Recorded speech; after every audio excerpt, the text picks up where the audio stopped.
नमस्कार, स्वागत है आप सभी का सम्मिलित राज्य कृषि सेवा परीक्षा 2020 जो कि 30 मई को होना प्रस्तावित है। पिछले लेक्चर में हम लोगों ने बात की थी कि ये परीक्षा क्या है, कौन लोग भर सकते हैं, इसका सिलेबस क्या है और इसकी तैयारी कैसे की जाए। इस पर हम लोगों ने चर्चा की थी अच्छी तरीके से। आप लोग के बहुत सारे कमेंट थे इसको लेके, उसका आंसर जो है इस वीडियो में मैं दूंगा। और साथ में सबसे बड़ा सवाल आपका था कि जो इसमें कृषि सब्जेक्ट है उसको कैसे तैयार करें, कहाँ से तैयार करें, कौन सी पुस्तकें आपको पढ़नी चाहिए और कौन कौन से महत्वपूर्ण टॉपिक हैं जिनको आपको पहले कवर करना चाहिए। तो दोस्तों, इस वीडियो में हम ये सब कुछ डिस्कस करेंगे, इसलिए जो है आप ये पूरा वीडियो देखिए। और इससे पहले का जो वीडियो है उसमें आपको सारी प्राइमरी इन्फॉर्मेशन इस पोस्ट के बारे में मिल जाएगी जो हमने डिस्कस किया है, क्योंकि जो चीज़ें हम पहले बात कर चुके हैं उनको यहाँ पर जो है रिपीट करने की आवश्यकता नहीं है। तो सबसे पहले मैं आपको बता दूं कि हमने इसके लिए एक कोर्स शुरू किया है जो कि हमारा पूरा जो है ऑनलाइन वीडियो कोर्स है। इस वीडियो कोर्स में क्या क्या है, आपको जो है जीएस जो कि आपका 40 क्वेश्चन का है और एग्रीकल्चर जो कि आपका 80 का है, यानी इस तरह से आपका 120 क्वेश्चन की ये परीक्षा है। तो इन दोनों ही सेगमेंट्स को हम कंप्रहेंसिव तरीके से कवर करेंगे, यानी बहुत ज़्यादा में नहीं, जितना भी शॉर्ट हो सकता है, जितना भी एग्ज़ाम के पॉइंट ऑफ व्यू से एग्ज़ाम ओरिएंटेड मटेरियल है वो आपको दिया जाएगा, उनको वीडियोस दिए जाएंगे। तो जीएस में आपका मैथ भी शामिल है, ये भी आपने देखा था, रीजनिंग भी शामिल है। उसके अलावा जो रेगुलर जीएस होते हैं जिस तरह से लोक सेवा आयोग का आता है, लेकिन निश्चित रूप से ये जरूर हम कह सकते हैं कि उसका स्तर बहुत ज़्यादा हाई नहीं रहेगा, एक बहुत सामान्य प्रश्न पूछे जाएंगे। तो जीएस को हम जो है एक तरह से यहाँ पर जीके कह सकते हैं, क्योंकि सामान्य ज्ञान वाले प्रश्न इसमें ज़्यादा आएंगे। ये सब बातें हमने की हैं। आज हमारा फोकस है एग्रीकल्चर पर। तो इस वीडियो कोर्स में एग्रीकल्चर पूरा जिस तरह से आपके सिलेबस में दिया है उसको कवर किया जाएगा। जितने भी उसके महत्वपूर्ण टॉपिक हैं सभी के आपको नोट्स दिए जाएंगे। और इसमें एडमिशन लेने के लिए 25 तारीख हमने लास्ट डेट रखी है, 25 जनवरी। और मैंने पहले भी कहा था कि अगर आपका इंटरेस्ट नहीं दिखेगा तो हम इस कोर्स को आगे संचालित नहीं करेंगे और बंद कर देंगे, क्योंकि मात्र 2-4 लोगों के सहारे जो है इतना बड़ा कोर्स हम रन नहीं कर सकते। आप हमारी भी मजबूरी समझ सकते हैं। इसलिए जो लोग भी ये फॉर्म भर रहे हैं, एग्ज़ाम देने के इच्छुक हैं, तैयारी करना चाहते हैं हमारे साथ क्वालिटी मटेरियल्स के साथ, वो 25 तारीख के पहले हर हालत में एडमिशन ले लें। और उसके लिए आपको ज्वाइन एग्री लिखकर जो है 9506742546 पर व्हाट्सएप करना है। कुछ और आप जानना चाहते हैं इसके बारे में तो आप सीधे जो है कॉल कर सकते हैं, लेकिन ध्यान रखिएगा लास्ट डेट का 25 तारीख हमने एक डेडलाइन डिसाइड की है। तो चलिए शुरू करते हैं आज का कंटेंट। सबसे पहले ये तो जो है हमारा एग्ज़ाम की डेट है 25/1 तक ही जो है आप इसमें क्या कर सकते हैं, फीस जमा कर सकते हैं और 29 तारीख तक जो है फाइनली आप अपना फॉर्म सबमिट कर सकते हैं। एग्ज़ाम डेट की बात है, क्योंकि जब तक आपके सामने एग्ज़ाम डेट नहीं होती तब तक आप लोग जो है तैयारी को सीरियसली नहीं लेते हैं। तो यहाँ पर सीधे सीधे कैलेंडर जो जारी हुआ है यूपीपीएससी का, उसमें 30 मई 2021 की डेट फिक्स कर दी गई है, यानी 30 मई को आपका ये एग्ज़ाम होना तय है और इसमें कोई भी फेरबदल की फ़िलहाल संभावना कहीं से नहीं दिखती है। पोस्ट के बारे में हमने पीछे डिस्कस किया था, लेकिन ग्रुप 1 की जो है ये प्रधानाचार्य वाली जो पोस्ट है, इसमें आप जानते हैं इसमें थोड़ा सा आप लोगों को कन्फ्यूजन है। उस कन्फ्यूजन को मैं यहाँ पर डिस्कस कर देता हूँ। यहाँ पर क्या कहा गया है, किसी मान्यता प्राप्त विश्वविद्यालय या संस्थान से विज्ञान में स्नातक यानी बीएससी होना चाहिए, और उसमें एक शर्त है कि किसी एक विषय के रूप में रसायन विज्ञान के साथ हो, यानी बीएससी केमिस्ट्री वाले जो भी लोग हैं वो इसको भर सकते हैं। एक सवाल आप लोग का ये था कि अगर लास्ट ईयर में केमिस्ट्री छोड़ दिया है, तो देखिए यहाँ पर अगर इस तरह का कोई सवाल होता कि लास्ट ईयर तक या 3 साल तक केमिस्ट्री होनी चाहिए थी तो यहाँ स्पष्ट लिखा जाता, लेकिन यहाँ पर ये नहीं लिखा है। इसलिए ये आप अगर बीएससी केमिस्ट्री हैं तो आप ये भर सकते हैं। उसके अलावा इसके अथवा में अगर आप बीएससी केमिस्ट्री नहीं हैं तो किसी मान्यता प्राप्त विश्वविद्यालय या राजकीय संस्थान से कृषि विज्ञान में स्नातक यानी एग्रीकल्चर साइंस में आपने बीएससी किया हो, ठीक है।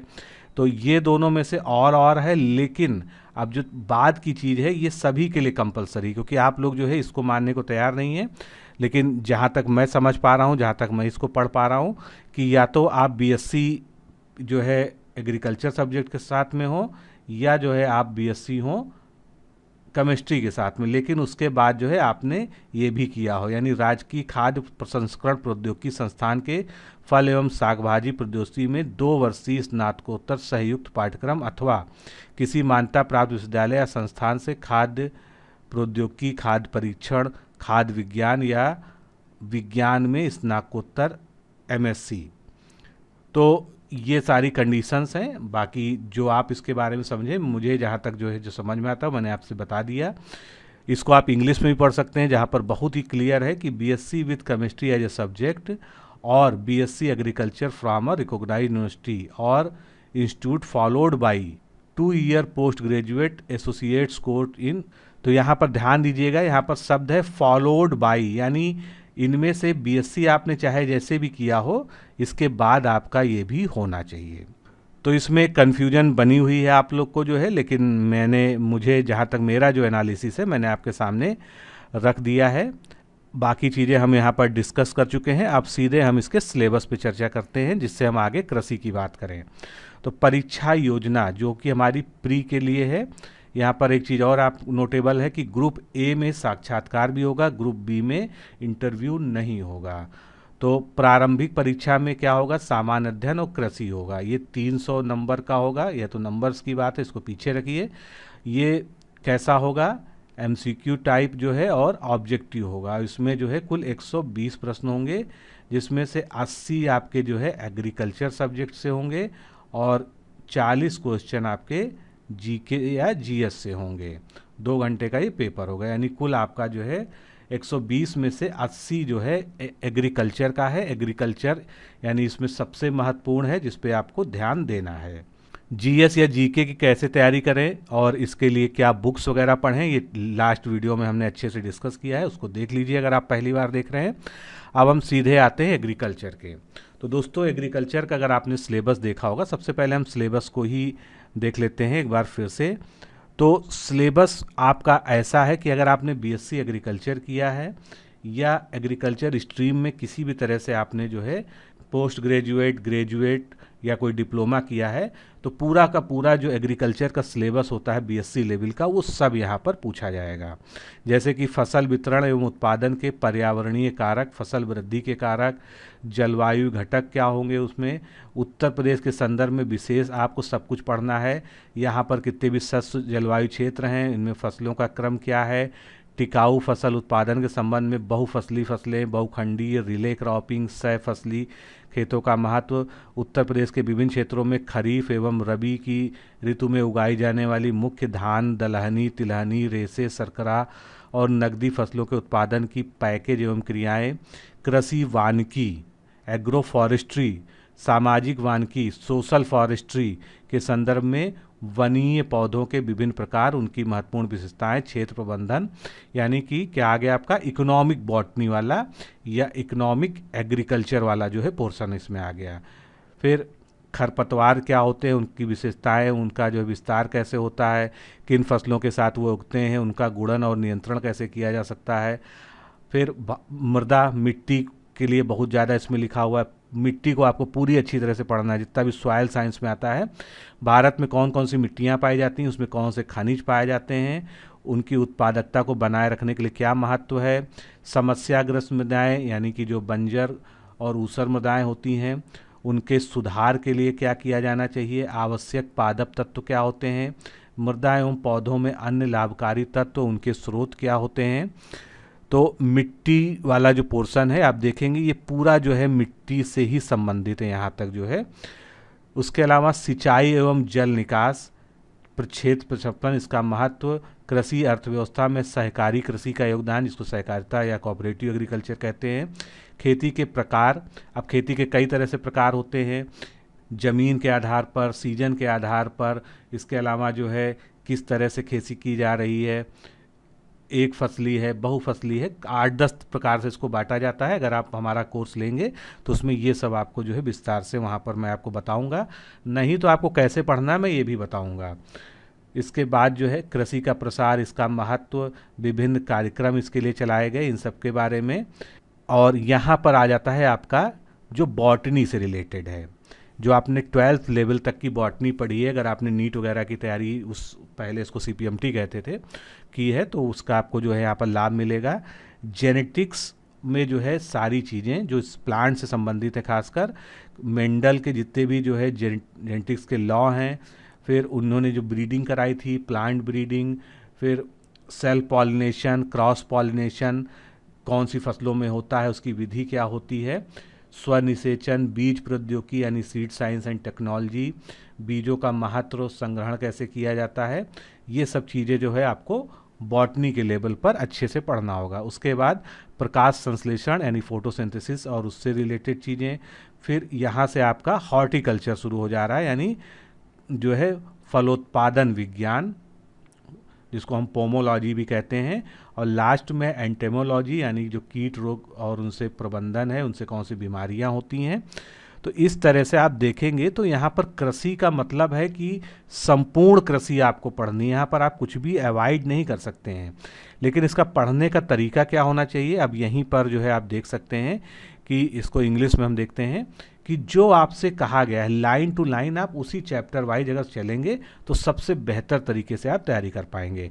अभी आपके पास समय है, एग्ज़ाम आपका जो है 30 मई को है, तो जितना भी आपके पास 3-4 महीने का समय है, इसमें अगर आप जो है लाइन टू लाइन पढ़ेंगे, यानी जैसे पूछा गया है environmental factors of cross distribution and production, तो यानी इसमें आपको क्या करना है कि कौन कौन से ऐसे पर्यावरणीय कारक हैं जो फसलों के वितरण और उनके उत्पादन को प्रभावित करते हैं, यानी सीधे सीधे जलवायु का असर फसलों पर जो है, और climatic element such as crop growth, cropping pattern in different agroclimatic zone of UP. तो यहाँ पर जो है आप देख सकते हैं उत्तर प्रदेश के जितने भी एग्रो क्लाइमेटिक जोन हैं उनके बारे में आपको पढ़ना है, उनमें कौन कौन सी प्रमुख रूप से फसलें उगाई जाती हैं, किन क्षेत्रों में कौन सा एग्रो क्लाइमेटिक जोन है, भाबर क्षेत्र कौन सा है, तराई क्षेत्र कौन सा है। तो इसके आधार पर इसी तरह से आपको 1 बाय 1 उसको जो है एक एक को पढ़ना है, और जब भी आप इसको पढ़ें तो हिंदी और इंग्लिश दोनों के सिलेबस से उसको मैच करते चले, क्योंकि हो सकता है आप हिंदी मीडियम हो या इंग्लिश मीडियम हो, लेकिन हिंदी अगर से देख रहे हैं तो आप इसका इंग्लिश ट्रांसलेशन, और इंग्लिश मीडियम है तो आप उसका हिंदी ट्रांसलेशन सिलेबस का जरूर देखें, जिससे आपको एग्जैक्टली ये पता चल सके कि आपसे सिलेबस में क्या पूछा जा रहा है, क्या अपेक्षा की जा रही है। अब दोस्तों इसको पढ़ना कैसे है, यानी आप किन किन किताबों से पढ़ते हैं। मान लीजिए आप हमारे कोर्स में इनरोल होते हैं, वो अलग चीज़ है, नहीं भी होते हैं तो आप इसको कैसे पढ़ सकते हैं। तो यहाँ पर मैं कुछ जो है उपयोगी बुक्स जो है आप देख के इसको घबराने की ज़रूरत नहीं है, क्योंकि आपको इसको सब कुछ लेने की ज़रूरत नहीं है। इसमें से जो बेस्ट बुक है वो सबसे पहले हम बात करते हैं बुक्स की, नेमराज सुंडा। ये जो है एग्रीकल्चर में सबसे जो है पॉपुलर नाम है एग्रीकल्चर के ऑथर्स में, और इनकी book a competitive book of agriculture Hindi English दोनों में आती है। तो ये जो है एक बुक जो ऐसी है जो आपको ज़रूर पढ़नी चाहिए, बहुत ही बेहतरीन बुक है। उसके अलावा वाणी प्रकाशन, जिसको बौद्धिक प्रकाशन भी कहते हैं, इसमें कृषि एवं प्रौद्योगिकी आती है। इसमें आपका जो है 60 से 65% तक का जो सिलेबस है वो इसमें आपको कवर हो रहा है। थोड़ा सा अगर बॉटनी वाला पोर्शन हटा दें तो उसके सिवा जो है एग्रीकल्चर का सारा चीज़ें इसमें आ रही हैं। फिर आप अगर प्रैक्टिस करना चाहते हैं तो आप जो है SR कांटवा की जो है कृषि विज्ञान जो ऑब्जेक्टिव टाइप है, इसमें क्वेश्चंस बहुत अच्छे अच्छे दिए हैं। आप अपने जो चैप्टर पढ़ते जाइए उनके ऑब्जेक्टिव क्वेश्चंस को सॉल्व कर सकते हैं। अरुण कात्यायन की कृषि के मूलभूत सिद्धांत, ये भी बहुत अच्छी बुक है। उसके अलावा RK Sharma and BB Singh agriculture at a glance. तो आप इसमें से 2 से 3 किताबें चूज़ कर सकते हैं, और सारी किताबें एक साथ लेने की कतई आवश्यकता नहीं है। ये नहीं कि मैंने आपको बता दिया कि ये 6 बुक हैं तो आज जो है आप आज ही जाकर 6 बुक खरीद लाए। क्यों? क्योंकि आपको पहले कुछ बुक्स 1 या 2 बुक लेके आइए, उससे पढ़ाई शुरू करिए। पहले देखिए कि उसमें आपका कितना सिलेबस कवर हो गया है। सिलेबस कवर नहीं होता है तब जो है आप बाकी की पुस्तकों को जो है देखिए, और इसमें से नेमराज सुंडा और ये 2 बुक जो है इजी लैंग्वेज की हैं, हिंदी मीडियम वालों के लिए बहुत अच्छी बुक्स हैं, क्योंकि हिंदी मीडियम आप लोगों में से ज़्यादा हैं। तो ये जो है बुक ज़रूर रखें। उसके अलावा जो है इनमें से आप एक बुक का जो है चयन कर सकते हैं। कांटवा वाली किताब ज़रूरी नहीं है आप लें, आप जो है अगर जब लास्ट में आप प्रैक्टिस करना चाहें तो आप ले सकते हैं, लेकिन प्रैक्टिस के लिए बुक बहुत अच्छी है ऑब्जेक्टिव क्वेश्चंस के। उसके अलावा अरिहंत पब्लिकेशन में और बीएचयू के लिए जो है बीएससी एग्रीकल्चर के एंट्रेंस एग्ज़ाम के लिए जो है बहुत अच्छी अच्छी बुक्स आती हैं, जिनमें आपको कई सारे ऑब्जेक्टिव क्वेश्चंस मिल जाएंगे प्रैक्टिस करने के लिए। और जैसे कि आपको जेनेटिक्स पढ़ना है, प्लांट ब्रीडिंग पढ़ना है, सीड साइंस पढ़ना है, तो आप एमपी कौशिक, हिंदी इंग्लिश दोनों में आती है, आप निश्चित रूप से आपने पढ़ा होगा 12th में, या आपने जब भी अगर जो है नीट या सीपीएमटी या पीएमटी की तैयारी की होगी तो एमपी कौशिक वहाँ पर रेफ़र की जाती है। बेस्ट बुक है अपने आप में बॉटनी की, और बॉटनी आप जानते हैं एग्रीकल्चर की मदर है, बॉटनी से ही जो है ब्रांच निकलती है एग्रीकल्चर की। तो इसमें वैसे भी आपके जैसे जो प्लांट पैथोलॉजी है वो भी यहाँ पर जो है इसके द्वारा कवर हो जाएगी। तो ये आपके पास हो भी सकती है, क्योंकि अगर आप जो है साइंस या बॉटनी के या एग्रीकल्चर के स्टूडेंट हैं तो निश्चित रूप से मुझे लगता है कि आपके पास एमपी कौशिक बुक होगी। तो ये बुक जो है आपका वो पोर्शन जैसे जेनेटिक्स है, प्लांट ब्रीडिंग है, और सिलेबस में जो मैंने लास्ट में बताया जैसे आपका प्रकाश संश्लेषण है, तो ये सब जो है पादप वृद्धि, हार्मोन, वायु अवायु श्वसन, ये सभी चीज़ें जो है इसमें आप जो है इस एमपी कौशिक से कवर कर सकते हैं। तो दोस्तों सारी बुक्स एक साथ लेने की ज़रूरत नहीं है, पहले आप एक या दो बुक लीजिए, उनसे अपनी पढ़ाई को स्टार्ट कीजिए। हमेशा ध्यान रखिए कि आपको अकॉर्डिंग टू सिलेबस पढ़ना है, अपने मन से कहीं से भी कुछ भी पढ़ना नहीं आप शुरू कर सकते हैं। सिलेबस को पढ़िए, हाँ सिलेबस में आप चाहें तो नीचे से ऊपर पढ़िए, ऊपर से नीचे पढ़िए, ये आपकी मर्जी है, लेकिन आप सिलेबस को ही फॉलो कीजिए। जो कुछ सिलेबस में दिया है लाइन बाय लाइन उसको ढूंढिए कि किस चैप्टर में वो आपको मिलेगा बुक में, और उस चैप्टर में उतना ही पढ़िए जितना आपके सिलेबस के हिसाब से रिक्वायर्ड है। ये ज़रूरी नहीं है कि आप पूरी की पूरी बुक पढ़ें। तो ये मैं आपको इसलिए दिखा दे रहा हूँ, इनकी जो है फ़ोटोज़ भी मैंने यहाँ पर रखी इमेजेस, कि आप अगर जो चाहें तो स्क्रीनशॉट ले सकते हैं। जैसे अरुण कात्यायन की कृषि विज्ञान के मूलभूत सिद्धांत, ये आपकी जो है परीक्षा वाणी जो बौद्धिक प्रकाशन की है, एग्रीकल्चर एंड टेक्नोलॉजी। कृषि विज्ञान एसआर कांटवा की जो है ये ऑब्जेक्टिव बैंक है क्वेश्चंस का, और एनआर सुंडा की जो है agriculture competitive book of agriculture, ये बहुत ही अच्छी किताब मानी जाती है। फिर मॉडर्न बॉटनी, ये एमपी कौशिक की है, हिंदी में भी आती है, इंग्लिश में भी आती है, आप जिस मीडियम में ले सकते हैं। एक पुस्तक यहाँ पर और अच्छी है, अगर आप देखिएगा घटना चक्र में भी आती हो, ये अरिहंत पब्लिकेशन की है। टीजीटी पीजीटी और जो टीचिंग एग्जाम्स होते हैं एग्रीकल्चर से जो है उनके भी क्वेश्चन, क्योंकि वो यूपीपीएससी ही कराता है, तो उनके प्रीवियस ईयर क्वेश्चंस आपके लिए हेल्पफुल रहेंगे कि किस तरह से यूपीपीएससी के एग्ज़ाम्स में पूछा जाता है। एक बुक जो है आर के शर्मा और बीवी सिंह की एग्रीकल्चर एट अ ग्लांस, ये भी महत्वपूर्ण है, अगर आप ले सकते हैं। लेकिन ये सब बुक्स जो है आप एक बार स्वयं जब जाएं तो इसको पलट कर पूरा आगे से पीछे तक देख लें कि आपके सिलेबस में जो है कितनी चीज़ें जो है कवर हो रही हैं। और नेमराज सुंडा की ये इंग्लिश वर्जन वाली कॉम्पिटिटिव बुक ऑफ एग्रीकल्चर। और ये सारी बुक्स जो है ऑनलाइन प्लेटफॉर्म जैसे अमेज़ॉन है, फ्लिपकार्ट है, इन सब पर भी मिल जाती है आराम से। अगर आप अपने शहर में नहीं ढूंढ पा रहे हैं तो आप बुक का नाम अमेज़ॉन फ्लिपकार्ट पे डालिए, आपको जो है आप ऑनलाइन भी मंगा सकते हैं। तो ये सब बातें रहीं जो है बुक्स की। जीके का पोर्शन कैसे तैयार करना है वो मैंने बता दिया। अब यहाँ पर जो है मैं आपको फिर से जो है वीडियो कोर्स के बारे में बता दूं कि इसमें हम जीएस जो आपका जो है 40 क्वेश्चंस का है उसको पूरा कवर करेंगे जितना रिक्वायर्ड है, क्योंकि यहाँ पर जीएस बहुत ही डीप या बहुत ही हार्ड लेवल का नहीं पूछा जाएगा। तो हिस्ट्री, ज्योग्राफी, यूपी और यूपी को विशेषकर जो है हम कृषि के संदर्भ में उस यूपी की कृषि पर विशेष फोकस रहेगा। इनके वीडियो लेक्चर्स भी रहेंगे। नोट्स तो आपको पीडीएफ में मिलेंगे, यहाँ पर प्रिंटेड नोट्स नहीं मिलेंगे। और सबसे बड़ी बात जो है हमारा जो पूरा कोर्स होगा वो हिंदी मीडियम में ही संचालित होगा। ये ज़रूर है कि जहाँ पर कुछ टफ वर्ड्स आते हैं उसको हम इंग्लिश में भी जो है लिख देते हैं, लेकिन प्योरली ये हिंदी मीडियम है। अगर आप इंग्लिश मीडियम है तो आप निश्चित रूप से जो है पहले सोच समझ के ही एडमिशन यहाँ पर लीजिएगा। तो वीडियो कोर्सेज और एग्रीकल्चर का जो है जो आपका 80 क्वेश्चंस का सेगमेंट है उसको पूरा कवर करने के लिए वीडियो कोर्सेज ऑलरेडी जो है आज की डेट में ही लगभग 20 वीडियोस वहाँ पर अपडेट कर दिए गए हैं। इसके अलावा आपके एग्ज़ाम के 1 महीने पहले तक धीरे धीरे जो है सारे टॉपिक वाइज वीडियोस अपलोड होते रहेंगे। ऐसा नहीं है कि आप आज एडमिशन लेते हैं और आज ही आपको 100% कोर्स मिल पाएगा, क्योंकि ये न्यू वैकेंसी पहली बार आई है और इसके लिए हम भी तैयार नहीं थे।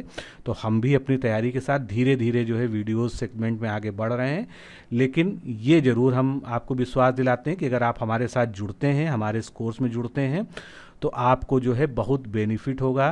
क्योंकि जैसे आपको मैंने 5-6 किताबें बताई, तो हम भी जो है इसी तरह के सारे सोर्सेज को रख कर, मटेरियल को छांट कर, जो अच्छे से अच्छा होगा, कंसाइज कंटेंट होगा, आपके एग्ज़ाम पॉइंट ऑफ व्यू से बिल्कुल फोकस्ड कंटेंट होगा, वो आपको हम देने का प्रयास करेंगे।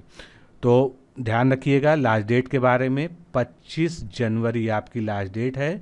आप ज्वाइन एग्री लिखकर इस नंबर पर व्हाट्सएप से भेज दीजिए, या ऑफिस टाइमिंग में यानी 10 से 5 के बीच आप कभी भी कॉल कर सकते हैं। तो दोस्तों मिलते हैं, इसके बारे में हम अभी और जो है डिटेल एनालिसिस भी सिलेबस का करेंगे टॉपिक बाय टॉपिक अगले वीडियोज़ में। तो आज के लिए इतना ही। नमस्कार, धन्यवाद।